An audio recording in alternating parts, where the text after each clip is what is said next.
Mute లో పెట్టుకోండి. ఇది అంటే శ్లోకానికి ఉన్న అర్థం కాకుండా మనం గుర్తుపెట్టుకునే అట్లాంటి ఒక విషయం ఇందులో చెప్తాను అనుకుంటున్నానండి.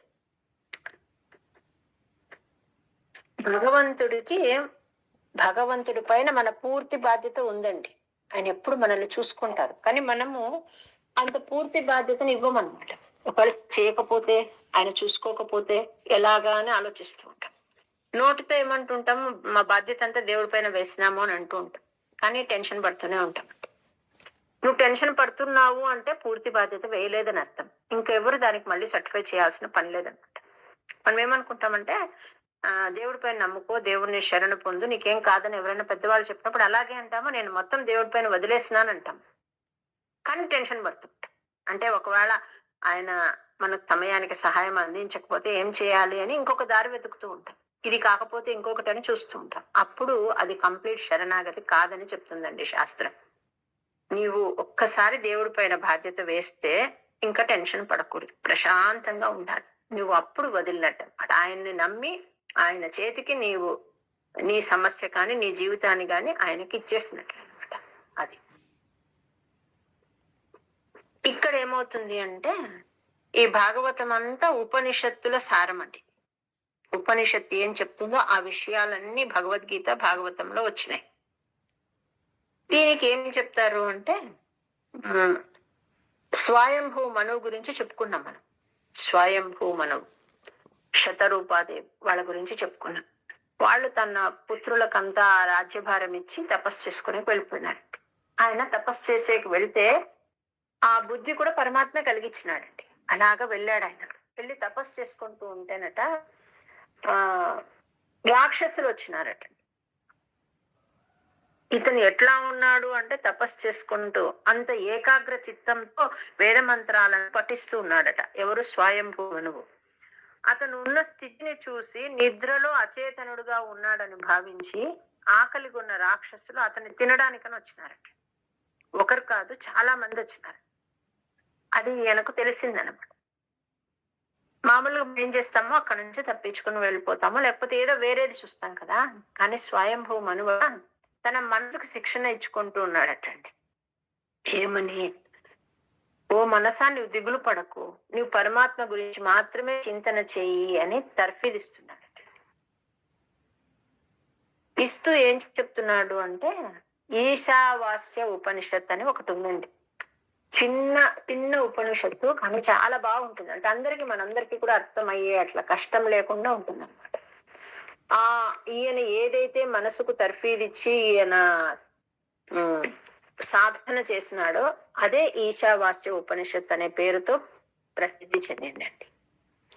ఈశావాస్యమిదగం సర్వం యత్కించ జగత్యాం జగత్ తేన త్యక్తేన భుంజీత మాగృత కస్విద్ధనం అని వస్తుందండి మొదటి మంత్రం. దాని గురించి చింతన చేస్తున్నాడట. అంటే ఏమి? ఈ జగత్ అంతా ఉంది కదా, అంతా కూడా ఆ పరమాత్మది.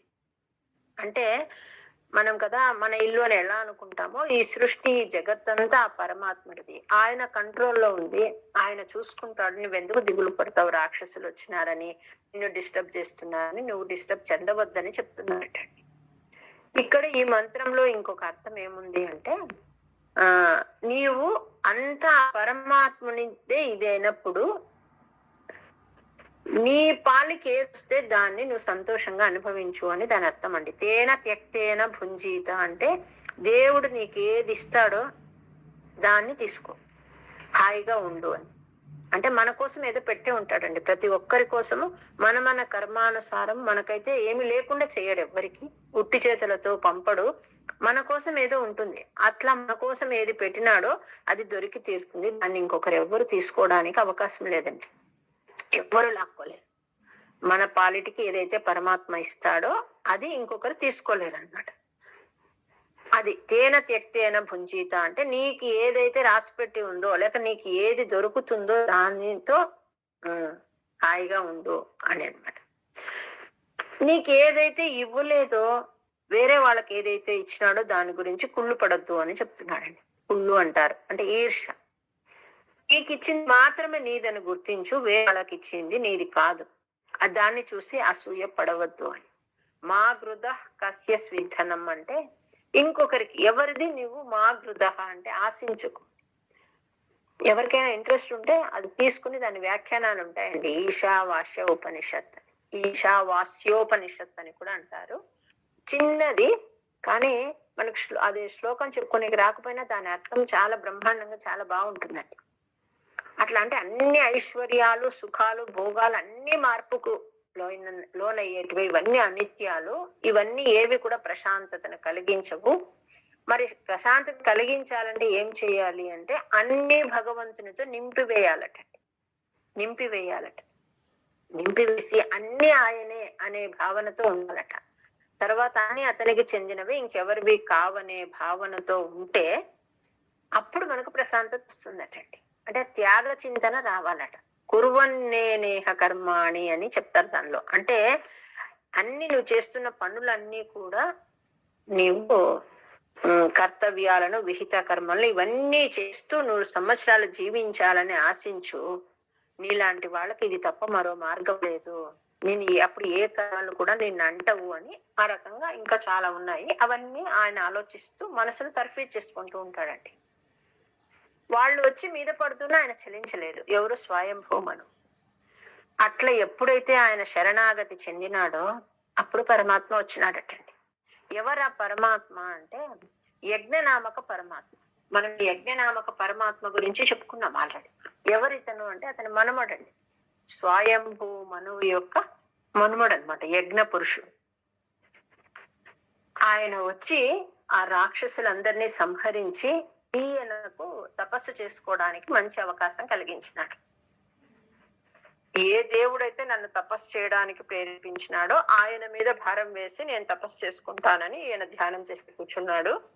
అనన్యాసంత ఎంతో మాం ఏ జనా పర్యుపాసతే తేషాం నిత్యాభియుక్తానాం అని చెప్తారే భగవద్గీతలో. ఆ రకంగా నన్ను అనన్యంగా ఎవరైతే చింతన చేస్తారో వాళ్ళ బాగోగులు నేను చూసుకుంటానని ప్రతిజ్ఞ చేసినాడు గీతాచార్యుడు. ఆ రకంగా ఈయన ధ్యానంలో కూర్చునేటప్పటికీ ఆ యజ్ఞనామక పరమాత్మ వచ్చినాడండి. వచ్చి ఆ రాక్షసులందరినీ సంహరించి ఈయన తపస్సు నిరాటంకంగా జరిగేటట్టు చేసినాడు. ఎవరి యజ్ఞనామక పరమాత్మ అంటే ఆ స్వయంభూ మనువుకి మనవడవుతాడండి. ఆకూతి రుచి. ఆకూతి అని కొన్ని చోట్ల వస్తుంది, ఆహూతి అని కొన్ని చోట్ల వస్తుంది. అంటే కూతురి కొడుకు. రుచి అంటే ఆయన ఒక ప్రజాపతి. స్వయంభూ మనువు యొక్క కూతురు ఆహూతి, ఆ అల్లుడొచ్చి రుచి. వాళ్ళ యొక్క కొడుకు ఈ యజ్ఞనామక పరమాత్మ. ఇక్కడ ఒక విశేషం ఉందండి. ఈయన ఏం చేస్తాడంటే ఆ రుచి ప్రజాపతికి ఇచ్చేటప్పుడే తన కూతురుని అతనితో ఒక మాట తీసుకుంటాడు. ఏమని? మీకు పుట్టబోయే పిల్లవాడిని నాకు ఇవ్వాలి. మామూలుగా ఇది ఎప్పుడు చేస్తారు అంటే మగపిల్లలు లేని వాళ్ళు ఏం చేస్తారంటే ఆడపిల్లకు పుట్టిన అంటే తన మనవణ్ణి వాళ్ళు పుత్రుడిగా స్వీకరించి వాళ్ళు పెట్టుకుంటారన్నమాట. దీన్ని పుత్రికా ధర్మము అంటారట. మరి ఎందుకు స్వయంభూ మనువు అట్లా చేసినాడు? ఆయనకు పుత్రులు ఉన్నారు కదా, ప్రియవ్రతుడు, ఉత్తానపాదుడు, వీళ్ళంతా ఆయన పిల్లలండి. ఆ మగ పిల్లలు ఉన్నా కూడా తన అల్లుడితో మీకు పుట్టబోయే సంతానాన్ని, మొదటి సంతానాన్ని నాకు ఇవ్వాలని చెప్పి మాట తీసుకుని పెళ్లి చేసి ఇచ్చినాడు. ఆ రుచి ప్రజాపతి ఆకూతి కూడా ఆ పిల్లవాడిని ఇచ్చినారు. ఎందుకు అలా చేశాడు అంటే ఈయన చాలా మంత్రద్రష్ట అన్నమాట. స్వయంభూ మనువు ఆయనకు తెలుసు పరమాత్మ ఆ ఇంట పుడతాడని. ఊరికే పరమాత్మని నా మనవడనో బిడ్డడనో చెప్పుకునే దానికన్నా అతన్ని ఏమంటారు సారూప్యం, అతని దగ్గరలోనే ఉండే అట్లాంటి అవకాశాన్ని నేను పోగొట్టుకోకూడదు అనుకున్నాడు. అంటే ఇప్పుడు మనవడుగా ఉన్నాడు అనుకో, ఎత్తుకుంటాడు, ముద్దాడుతాడు, అతనితో కలిసి కలిసి ఉంటాడు కదా, అలాంటి అవకాశాన్ని పోగొట్టుకోకూడదని ఆ కండిషన్ పెట్టి ఆయన పెళ్లి చేసి ఇచ్చింటాడు అనమాట. అలా ఆ యజ్ఞనామక పరమాత్మ ఈయనకు సంబంధం వచ్చినాడు. ఆయన వీళ్ళందరినీ పంపించేసినాడండి, రాక్షసులందరినీ పంపించినాడు, కాపాడినాడు. అప్పుడు లాస్ట్ మంత్రం చెప్తాడు. దానిలో ఏముంది అంటే నాకు ఎంత సహాయం చేసినావు, నువ్వు ఇంత రక్షించినావు, జీవితకాలం రక్షించినావు, ఆఖరణ రక్షించినావు, తపస్సు చేసేటప్పుడు రక్షించినావు, నేను నీకు ఏమి ఇవ్వగలను? భక్తితో 2 చేతులు ఎత్తి నమో నమః అని ప్రార్థించడం మినహా నేనేమి చేయలేను. ఆ ఈశావాస్యోపనిషత్తులో ఆఖరి మంత్రం అన్నమాట. అంటే మనం పరమాత్మకు ఆయన చేసిన దానికి మనం తిరిగి ఏమి ఇవ్వలేము. అది స్వయంభూ మనువుకే కాదు, మనందరికీ కూడా వర్తించేది. నేను నమో నమః అని 2 చేతులు ఇచ్చి మనస్ఫూర్తిగా నేను ప్రార్థిస్తాను అని చెప్తారు. అది ఆ ఈశావాస్య ఉపనిషత్తుకి మనకు అందించిన స్వయంభూ మనువు కథ. ఇంత వ్యవస్థ చేసినాడు, తర్వాత ఆయనకు అనుగ్రహించినాడు, మోక్షం కూడా ఇచ్చేసినాడు. అదే స్వయంభూ మనువు. అది మొదటి మనువు అండి, ఆయన ఆది మనువు అంటారు. రెండవ మనువు వచ్చి స్వారోచిష మనువు అన్నమాట. స్వారోచిష ఆయన ఎవరు అంటే అగ్నిదేవుడు పుత్రుడండి. ఒక్కొక్క మన్వంతరం ముగిసేటప్పుడు ప్రళయం వస్తుందండి. ఆ ప్రళయం వస్తూనే అందరూ మారిపోతారట. అంటే ఇంద్రుడు మారిపోతాడు, సప్త ఋషులు మారిపోతారు, మన్వంతరాధిపతి మారిపోతాడు, ఇట్లా అందరూ మారిపోతారట. రెండవ స్వారోచిష మనువు అయిపోయా. మూడవ మనువు వచ్చి మన్వంతరం వచ్చి ఉత్తమ అనేవాడు అధిపతి అండి. స్వయంభూ మనువు యొక్క కుమారుడే ప్రియవ్రతుడు. ఆ ప్రియవ్రతుని కొడుకు ఉత్తముడు అనమాట. అతను మూడవ మన్వంతరంలోకి అధిపతి. ఇట్లా ఇన్ని రకాల మనువులు ఉన్నాయి. అంటే ఇప్పుడు ఎందుకు ఈ కథ మనకు వస్తుంది అంటే, ఈ గజేంద్ర మోక్షణము జరిగిన మన్వంతరం ఏది అంటే తాపస మన్వంతరం. ఆ తాపస అని ఒక్కటే చెప్తే మనకు అర్థం కాదని నేను స్వయంభూ మనువు గురించి చెప్పాల్సి వచ్చింది. మొదటి మన్వంతరం అంటే స్వయంభూ మన్వంతరము, రెండవ మన్వంతరం అంటే స్వారోచిష మన్వంతరము, మూడవది అంటే ఉత్తమ మన్వంతరము, నాలుగవ మన్వంతరం వచ్చి తాపస మన్వంతరం. ఎవరి తాపస మన్వంతరము అంటే, తాపస అంటే ఉత్తముడి కుమారుడండి. ఉత్తమ, దైవత, తాపస అని ముగ్గురు పిల్లలు ఎవరికి? ప్రియవ్రతుడికి. వాళ్ళే ఈ మన్వంతరాలకు అధిపతులుగా ఉన్నారనమాట. అట్లా నాలుగవ మన్వంతరానికి అధిపతి ఎవరు అంటే తాపస మన్వంతరం, తాపస అని. ఎవరి తాపస అంటే ఇతను కూడా విష్ణువు యొక్క రూపం అటండి. తాపస మన్వంతరములో తాపస అనే పేరుతో విష్ణువే అధికారంలో ఉండేవాడట. ఆయనే గజేంద్రుడిని రక్షించినాడట. అంటే ఈ కథ ఎప్పుడు జరిగింది? తాపస మన్వంతరంలో జరిగింది. కాపాడిన వాడెవరు? విష్ణుమూర్తి. ఆయన ఎవరు అంటే ఆ తాపస మన్వంతరానికి అధిపతి.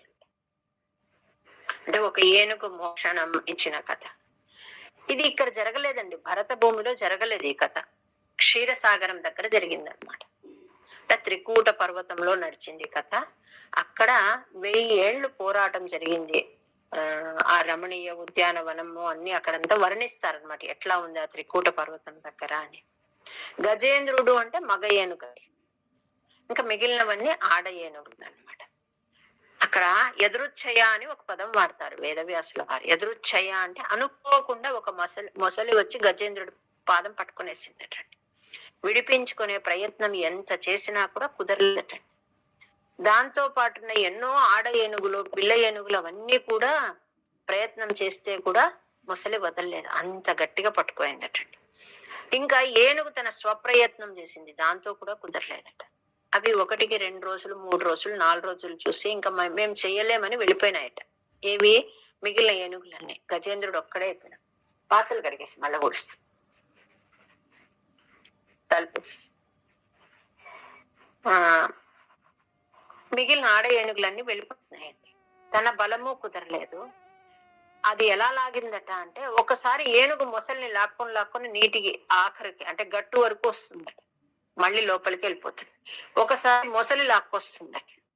ఇలాగా అది ఒకసారి ఇది ఒకసారి లాక్కొస్తోంది, కానీ ఆ పోరాటం ఆగిపోలేదు. గజేంద్రుడిలో ఉన్న రక్తం అంతా హీనమైపోయింది, అస్థి పంజరం అయిపోయింది. ఇంకా తన చుట్టూ ఎవ్వరు లేరు, అందరు చూసి వెళ్ళిపోయినారు. 1000 సంవత్సరాలు ఎవరుంటారండి? 1000 సంవత్సరాలని ఎందుకు అంటున్నాము అంటే మన లెక్క కాదు కదండి. అక్కడ క్షీరసాగరం దగ్గర ఆ త్రికూట పర్వతం దగ్గర జరిగిన లెక్క అనమాట. అస్థి పంజరం అయిపోయింది, ఎవ్వరు లేరు, తన బలము ఉపయోగం కాలేదు. మన కథే గజేంద్రుడి కథ అని చెప్తారు. అంటే మొసలి అంటే ఏమి అంటే కామక్రోధ లోభ మోహాలు అని. అంటే మనకు రోగాలతో నానా కష్టాలతో బాధపడతాము. మనం బాగున్నప్పుడు వాళ్ళకి ఇంత సహాయం, వీళ్ళకి ఇంత సహాయం, ఏదో చేసినా వాళ్ళు మళ్ళీ తిరిగి మనకి ఏదో చేస్తారని చూస్తూ ఉంటాము. కానీ ఎవ్వరూ ఏమీ చేయలేరు. ఆఖరికి ప్రతి ఒక్కరు ఇప్పుడున్న పరిస్థితులలో హాయిగా సుఖమరణం అనేది గొప్ప వరం అయిపోయింది. హాస్పిటల్ పోకుండా ఇంటెన్సివ్ కేర్ పోకుండా ఉండే అట్లాంటి వాళ్ళ సంఖ్య చాలా తగ్గిపోతుంది.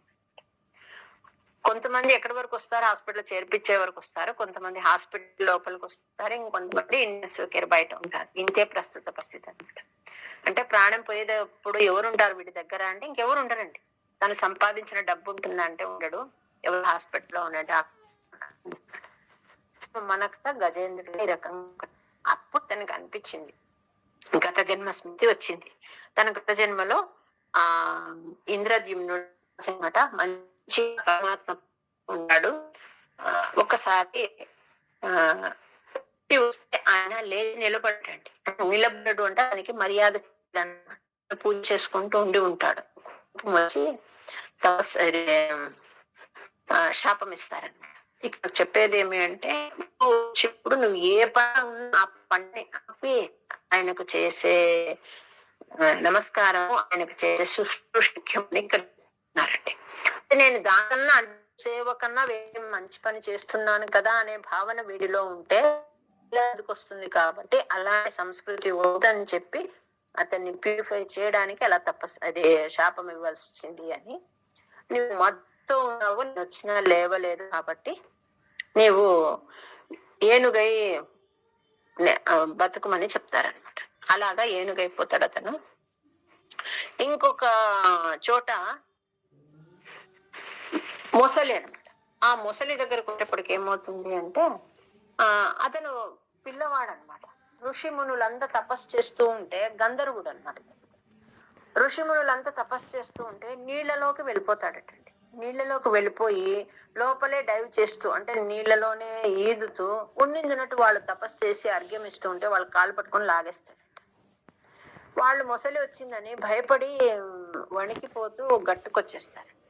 వాళ్ళని చూసి నవ్వేవాడండి. అంటే పిల్ల చేష్టలు అనమాట.